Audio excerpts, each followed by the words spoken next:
Stamper, do you struggle with clean and simple cards? Either they look like they're just not done, or they're overdone because you can't stop putting things on them. You know what? It's not you. You just need to learn the clean and simple mindset. Take a peek at my Clean and Simple Card Making online class and find out how you can master this mindset and make amazingly simple cards in way less time.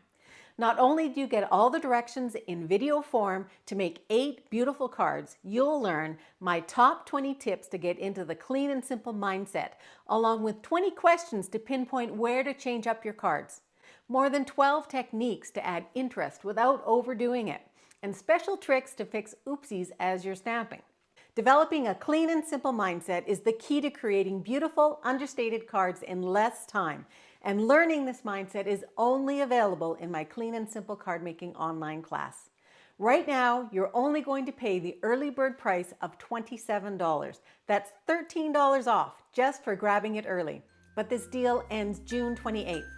Your class will be available the afternoon of June 28th. So click that button now and start creating simple and clean cards you will love.